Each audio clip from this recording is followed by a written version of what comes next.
இப்போ அஜித்தும் விஜயும் எப்படி வளர்ந்தாங்க? மாறி மாறி ஒருத்தர் திட்டி ரசிகர்களை தூண்டி விட்டு அவங்களுக்கு இடையில ஒரு பெரிய மோதலை உருவாக்கி அதன் மூலம் வளர்ந்தாங்க.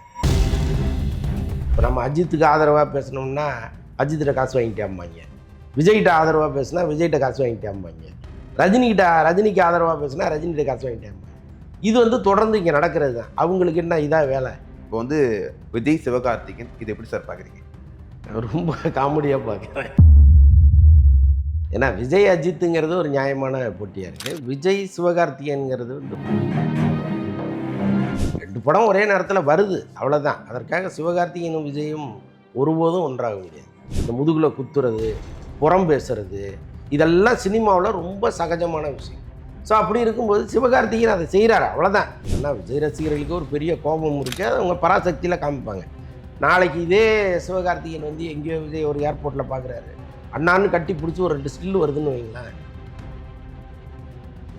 இதுவே வந்து இந்த படத்தை திமுக பின்னணியில் இருப்பவர் தயாரிக்காமல் இருக்காருன்னு வைங்களேன், குறுக்க விழுந்து படுத்தாவது 2 படமும் ஒரே நேரத்தில் வரக்கூடாதுன்னு சொல்லியிருப்பாங்க. திருப்பூர் சுப்பிரமணியம் பல பேட்டிகளில் சொல்கிறாரு, துணிவும் வாரிசும் தனித்தனியாக வந்துருந்தா அங்கே நிறையா சம்பாதிச்சு அப்படின்னு சொல்கிறாரு.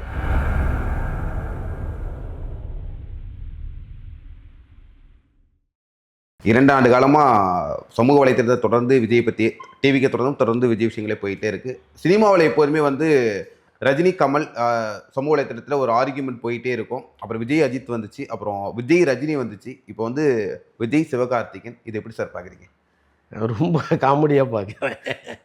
ஏன்னா விஜய் அஜித்துங்கிறது ஒரு நியாயமான போட்டியாக இருக்குது. விஜய் சிவகார்த்திகேயன்கிறது வந்து ஒரு ஏற்றுக்கொள்ள முடியாத ஒரு போட்டின்னு தான் சொல்லணும். ஒரே நாளில் 2 படம் ஒரே நேரத்தில் வர்றதுங்கிறது ஒரு போட்டியெல்லாம், அதாவது இதை வச்சு ஒரு அளவீடு செய்ய முடியாது.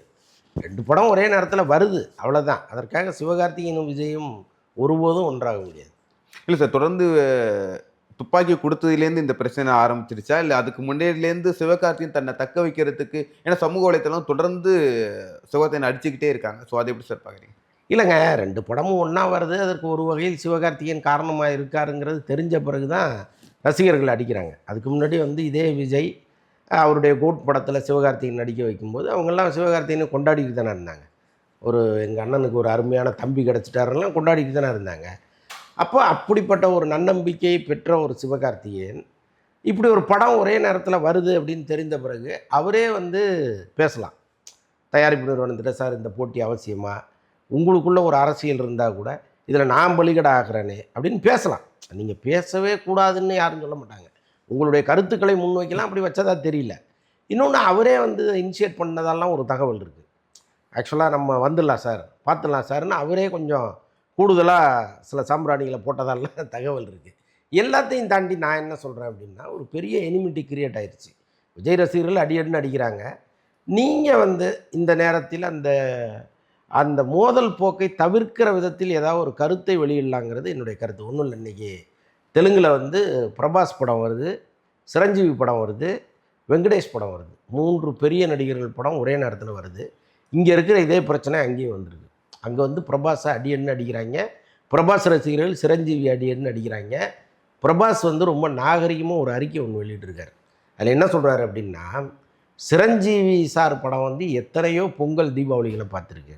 ஆக்சுவலாக நம்ம ஊரில் பொங்கல் மாதிரி, அங்கே ஏதோ சங்கராந்தி மாதிரி ஏதோ ஒன்று, எனக்கு தெரியல, அந்த பண்டிகை பேர் தெரியல. அதை அவர் சொல்கிறார். இந்த மாதிரி ஒரு ஃபெஸ்டிவலை வந்து சிரஞ்சீவி சார் எவ்வளோ பார்த்துட்டார்.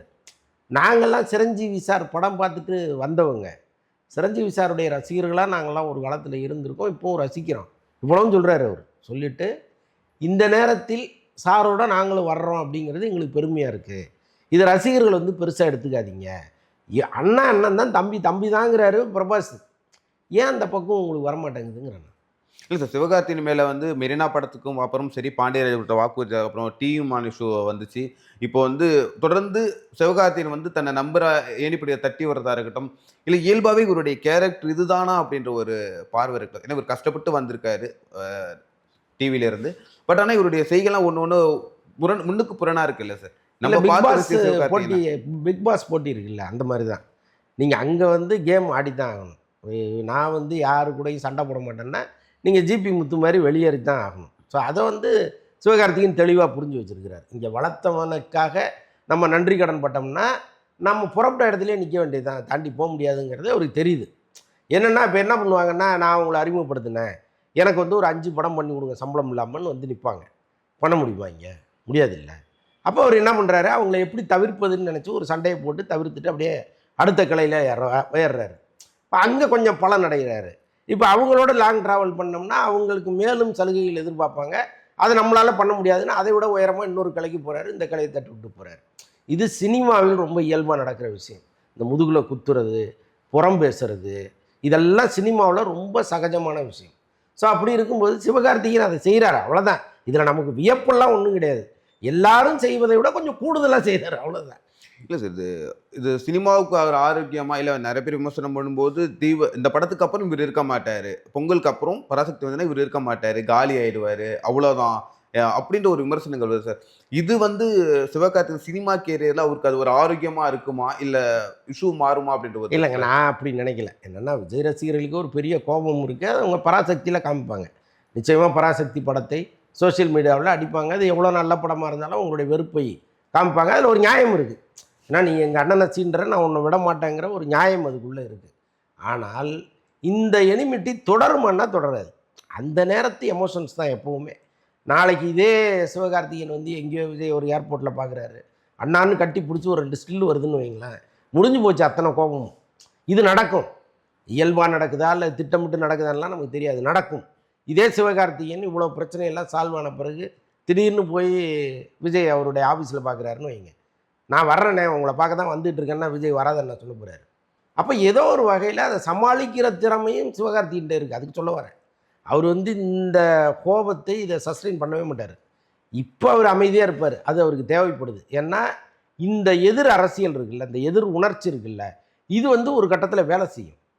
இப்போ அஜித்தும் விஜயும் எப்படி வளர்ந்தாங்க, மாறி மாறி ஒருத்தர் திட்டி ரசிகர்களை தூண்டி விட்டு அவங்களுக்கு இடையில் ஒரு பெரிய மோதலை உருவாக்கி அதன் மூலம் வளர்ந்தாங்க. அதை அவர் கரெக்டாக புரிஞ்சு வச்சுருக்கிறார். ஒரு மோதல் இல்லாமல் ஒரு எதிர்ப்பு இல்லாமல் ஒருத்தனால் வளரவே முடியாதுங்கிறத அவர் தெரிஞ்சு வச்சுருக்கிறார்.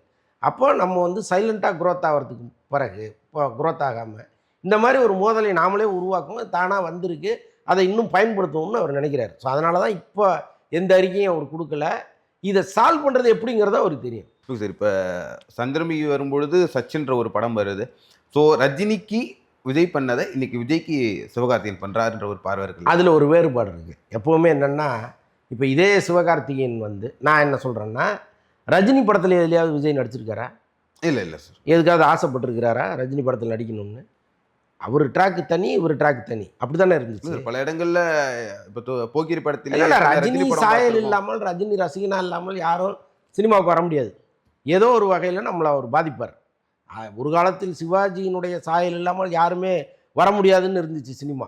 ஏதோ ஒரு வகையில் சிவாஜியின் பாதிப்பு இருக்கும், அதை அதே மாதிரி நடிப்பாங்க, அதே மாதிரி வசனம் பேசுவாங்க. சிவாஜி படத்தை பார்த்து இம்ப்ரெஸ் ஆகி வந்தவங்க உண்டு. அதற்கப்புறம் வந்து ரஜினியினுடைய சாயல் இல்லாமல் யாருமே வர முடியாதுங்கிற ஒரு சூழல் இருந்துச்சு. அப்படி வந்தவர் தான் விஜயும். அது வேறு. ஆனால் ரஜினியால் வளர்த்து விடப்பட்டவர்னா கிடையாது, விஜயகாந்தால் வளர்த்து விடப்பட்டவர்னா அதில் ஒரு நியாயம் இருக்குது. ரஜினி எங்கேயுமே விஜய் வளர்த்து விடல. விஜயை சிவகார்த்திகேயனையும் விஜய் வளர்த்து விடல. ஆனால் சிவகார்த்திகேயன் ஆசைப்படுறாருல்ல, நான் வந்து ஒரு பெரிய ஸ்டார் படத்தில் நான் நடிக்கணும், சும்மா ஒரு கேமியோ ரோல் வரணும்னு ஆசைப்படுறாருல்ல. இப்போ ரஜினி படத்தில் நடிக்கணும்னு ஆசைப்படுறாரு. ஜெயிலரில் ரஜினி வேணான்ட்டார், நோ வேண்டாம் அப்படின்றாரு, ஒரே வார்த்தையில் நடிக்க முடியல. அதற்கப்புறம் வந்து அஜித் படத்தில் நடிக்கணும்னு ஆசைப்படுறாரு, ஒரு கேமியோ பண்ணிடணும் அப்படின்ட்டு அதற்கான தூதுகள்லாம் அனுப்புகிறாரு. அங்கேயும் நடக்கலை. அதே முயற்சியை விஜய் படத்தில் எடுக்கும்போது விஜய் பெருந்தன்மையாக வாங்கங்கிறாரு. அதை விட ஒரு பெரிய குறியீடே வைக்கிறாங்க படத்தில். எனக்கு பிறகு நீ தான், என் இடத்த நீ தான் நிரப்ப போகிற அப்படிங்கிறத ஒரு குறியீடாக சொல்லிட்டு போகிறாரு. அவ்வளவு பெருந்தன்மையாக நடந்த ஒருத்தரோடு நீ மோதுவதுங்கிறது சரியில்லைங்கிறது தான் பலருடைய பார்வை. ரஜினியும் விஜயும் ஒரே நேரத்தில் அவங்க படத்தை கொண்டு வந்தாங்கங்கிறது பிரச்சனையே கிடையாது, அது வேறு தனித்தனி கதை. ஆனால் இதில் அப்படி கிடையாது. நீங்கள் ஆசைப்பட்டதை விஜய் செஞ்சு கொடுத்துருக்கிறாரு உங்களுக்கு, அப்போ நீங்கள் ஏன் அவரை எதிர்க்கிறீங்கிறது தான் கேள்வியாக இருக்குது. ஓகே சார், இப்போ தொடர்ந்து பார்க்கும்பொழுது திமுகவுடைய அரசியல் சூழ்ச்சியால சிவகார்த்திகேயன் பாதிக்கப்படுறாரோ? இப்போ பொதுவா பத்திரிகையாளர் நமக்கு எல்லாருக்குமே தெரிஞ்ச ஒரு விஷயம். ஓகே, சிவகார்த்திகேயன் கேட்கிறாரு. பட் ஆனா ஒரு சைடு ரொம்ப நம்ம சிட்டிய விட்டு அவுட் போகும்போது அந்த ஒரு மக்கள்ட்ட இயல்பா ஒரு கேள்வி இருக்குல்ல சார். திமுக சூழ்ச்சி பண்ணது விஜயோட கடைசி படத்த தோற்கடிக்கிறதுக்கு. அதுக்கு சிவகார்த்திகேயன பயன்படுத்துறாங்க. அப்படின்ற ஒரு பார்வை இருக்குல்ல சார். அதுவும் உண்மைதானா? ஒரு வகையில் ஒரு பலிகடா ஆயிட்டாருன்னு கூட நம்ம சொல்லலாம். ஏன்னா இப்போ 9ஆம் தேதி ஜனநாயகன் வருது, 14ஆம் தேதி பராசக்தி வருது. இதுதான் ஏற்கனவே போட்ட ஷெட்யூல்.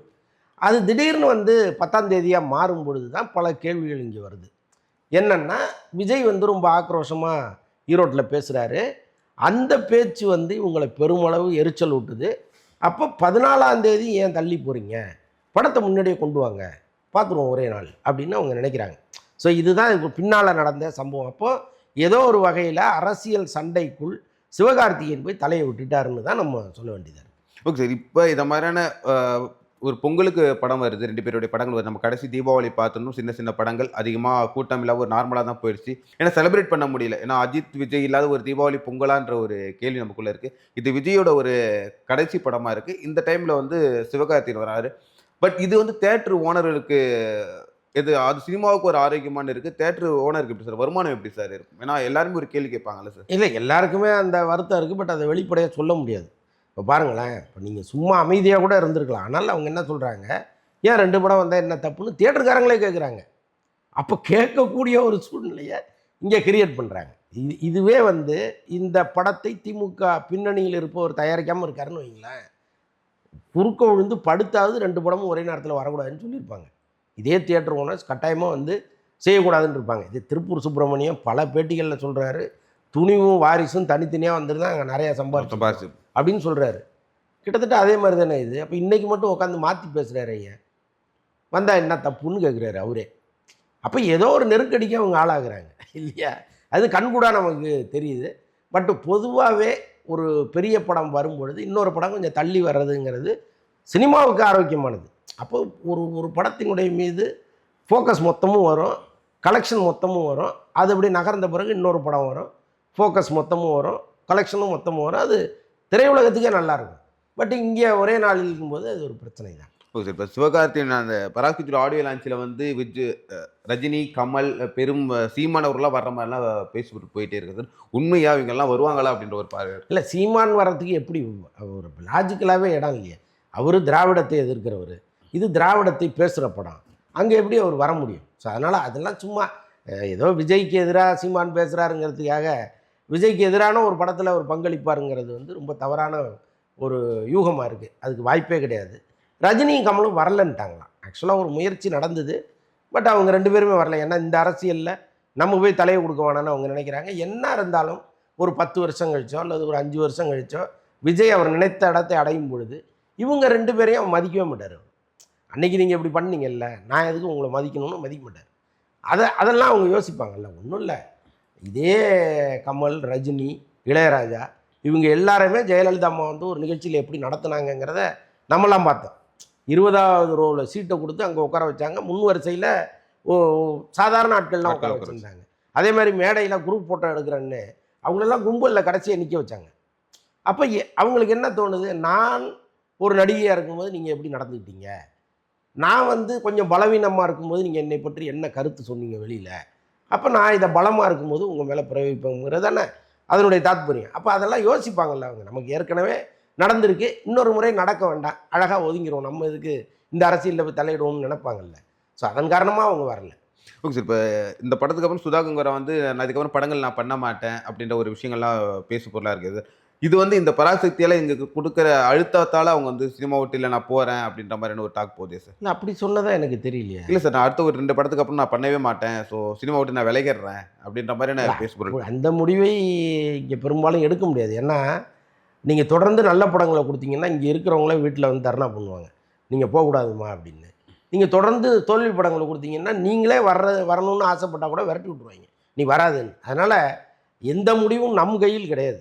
இந்த மாதிரி சினிமாவுக்கோ அரசியலுக்கோ வர்றவங்களுடைய முடிவு இருக்குல்ல, அது அவங்கவுங்க கையில் இல்லை, அது வந்து மக்களின் கையில் இருக்குது, ரசிகர்களின் கையில் இருக்குது. இதே வந்து சுதா கொங்கரா தொடர்ந்து இந்த படம் வந்து மிகப்பெரிய ஹிட் ஆகுதுங்க. இதற்கப்புறம் அவங்க ஒரு படம் பண்ணுறாங்க, அதுவும் பெரிய ஹிட் ஆகுது. அதுக்கப்புறம் ஒரு படம் பண்ணுறாங்க, அதுவும் பெரிய ஹிட் ஆகுதுன்னா இந்த இண்டஸ்ட்ரி விட்டுருமா அவங்கள? போகாதீங்கம்மா, எத்தனை கோடி சம்பளம் கேட்குறீங்க, நாங்கள் தர்றோன்னு போய் பிளாக் பண்ணுவாங்க. ஸோ அதானே நடக்கும். ஸோ அதனால் அவங்க நினைக்கிறது இது வேற, நடப்பது வேற. நீங்கள் எப்போவுமே உங்களுடைய வெற்றி தோல்விகளை பொறுத்து தான் அது முடியும். Okay sir. கொரோனா லாக்டவுனுக்கு அப்புறம் மாஸ்டர்னு ஒரு படம் வந்து தியேட்டர்லாம் காப்பாத்துது. தியேட்டர் விநியோகஸ்தர் தான் எல்லாருமே தொடர்ந்து பேசுனாங்க. விஜயோட கடைசி படம் ஓகே எல்லாருமே ஒரு எதிர்பார்ப்பு ஒரு 1000 கோடி வரலாம். தமிழ் சினிமால அவ்வளோ போறதுன்ற ஒரு பெரிய விஷயமா இருக்கும்ல சார். பட் இதுக்கு தியேட்டர் ஓனர்ஸுமே அதிகமா சப்போர்ட் பண்ணலையோ, இல்ல விநியோகஸ்தர் வந்து பேசியிருக்கலாம். இது போயிட்டு ஒரு விஷயங்கள் பேசியிருக்கலாம். இவங்களும் ஒரு மௌனமா இருக்கிறத எப்படி சார் பார்க்குறீங்க? 1000 கோடி அடிக்கும்னு நான் நம்பல. அது கடைசி படமா இருந்தாலும் கூட 1000 கோடி அடிப்பதற்கெல்லாம் வாய்ப்பில்லை. ஏன்னா தமிழ் படங்கள் பெரும்பாலும் அந்த இடத்துக்கு போறதில்லை. சார் வலைதளத்துல மேக்ஸிமம் போறது 1000 கோடி கண்டிப்பா சொல்லுவாங்க. சும்மா நம்ம ஆசைப்படுறது தானே. 1000 கோடி 1000 கோடின்னு சொல்லுவோம். அதுக்கான சாத்தியக்கூறுகள் நமக்கு கிடையாது. அதை முதல்ல நம்ம புரிஞ்சுக்கணும். இன்னொன்று வந்து இப்போ இந்த படம் வந்து வர்ற நேரம்ங்கிறது சரியான நேரம் இல்லை. தெலுங்குல வந்து பெரிய படங்கள் 3 படமும், சின்ன படம் 3ம் வருது. அங்கேயே தியேட்டர் கிடைக்கிறது பெரும் பிரச்சனையாக இருக்குது. அதே மாதிரி வந்து இந்தியிலையும் பெரிய படங்கள் நிறையா வர்றதுனால இந்தி பெல்ட்லேயும் நமக்கு பெருசாக தியேட்டர் கிடைக்காது. ஸோ அப்படி இருக்கிற சூழ்நிலையில் எப்படி நம்ம 1000 கோடின்னு கனவு காண முடியும் முதல்ல? Okay sir. இறுதியா ஒரு கேள்வி சார். இப்ப இத்தனை வருஷம் இல்லாத இப்போ வந்து வலைபேச்சு அப்படின்ற ஒரு சமூகத்தை வந்து நிறைய பேசு பொருள் ஆகுது. பிஸ்மி வந்து அங்க மலேசியா போனதுக்கு யார் இவரு? இவர் ஏன் அங்க போறாரு? இவருக்கு எப்படி இந்த சீட்டு குடுத்தாங்க? நீங்க வந்து விஜய் கிட்டேருந்து காசு வாங்கிட்டு தான் பேசுறீங்க. சிவகார்த்திகேயன் நடிக்கிறீங்கன்னு சொல்லிட்டு இப்போ கொஞ்ச நாளா ஒரு பேச்சு போயிட்டு இருக்குல்ல சார். அது நாங்கள் வலைப்பேச்சு ஆரம்பிச்சதுலேருந்து பேசிகிட்டு இருக்காங்க. அதனால் நம்ம அதை எப்போவுமே காதில் வாங்கிறதில்ல. அதுக்காக விமர்சனங்களை ஏற்றுக்கொள்ளாத நபர்கள் நாங்கள் கிடையாது. நாகரிகமான முறையான விமர்சனமாக இருந்தால் கட்டாயமாக அதை நம்ம ஏற்றுப்போம். இது வந்து வாய்க்கு வந்ததை சொல்கிற விமர்சனம் அது. இப்போ நம்ம அஜித்துக்கு ஆதரவாக பேசணும்னா அஜித்திட்ட காசு வாங்கிட்டாம்பாங்க. விஜய்கிட்ட ஆதரவாக பேசுனா விஜய்கிட்ட காசு வாங்கிட்டாம்பாங்க. ரஜினிக்கு ஆதரவாக பேசுனா ரஜினிகிட்ட காசு வாங்கிட்டாம்பாங்க. இது வந்து தொடர்ந்து இங்கே நடக்கிறது தான். அவங்களுக்கு என்ன இதாக வேலை? வலைப்பேச்சை கூப்பிட்டு மாதம் மாதம் பணம் கொடுக்குறதா அவங்களுக்கு வேலை. அதனால் வெளியிலேருந்து பார்க்குறவங்களுக்கு அப்படி தோணும். இந்த படத்தை பொறுத்தளவுக்கு நம்ம பராசக்தி எப்போவுமே வந்து சரியில்லாத படம்னு சொல்லவே இல்லையே. ஒவ்வொரு தமிழனும் பார்க்க வேண்டிய படம்னு தொடர்ந்து நம்ம சொல்லிகிட்டே இருக்கோமே. படம் குறித்து நமக்கு எந்த விமர்சனமும் இல்லை. படம் வந்து பிரமாதமான படம், கட்டாயமாக தமிழர்கள் பார்க்க வேண்டிய படம், அடுத்த தலைமுறை தெரிந்து கொள்ள வேண்டிய படம்ங்கிறத நம்ம தொடர்ந்து சொல்லிகிட்டே இருக்கோம். சிவகார்த்திகேயன் மேலே கோபம் வந்தால் நாம் இதுக்கு சொல்லணும். சிவகார்த்திகேயன் மீது எங்கே நம்ம விமர்சனம் வைக்கிறோம்னா, இது மாதிரி ஒரு விஷயத்தில் நீங்கள் ஏன் ஆர்வமாக வர்றீங்க? அவருடைய கடைசி படம்னு சொல்லும்போது உங்களால் ஒரு முயற்சி, சார் வேண்டாம் சார் அவர் வந்துட்டு போகட்டும்னு பேசலாமேங்கிறது தான் நம்முடைய கருத்து. மற்றபடி வந்து நம்ம அவரை தனிப்பட்ட முறையில் ஏதாவது தாக்கணுமா? கிடையாது. திரைப்படம் மூலமாக நம்ம சொல்கிறோம். திரைப்படம் குறித்து நம்ம பேசுகிறோம், அவ்வளோதான். தனிப்பட்ட முறையில் அவர் அப்படி இவர் இப்படி நம்ம எப்பவுமே பேசுனது இல்லையே சார். உங்கள் தொடர் வேலை இருக்கும் பற்றி எங்கள் நிலையத்துக்கு ஒரு இப்படி ஒரு நேரத்துக்கு நன்றி சார். நன்றி.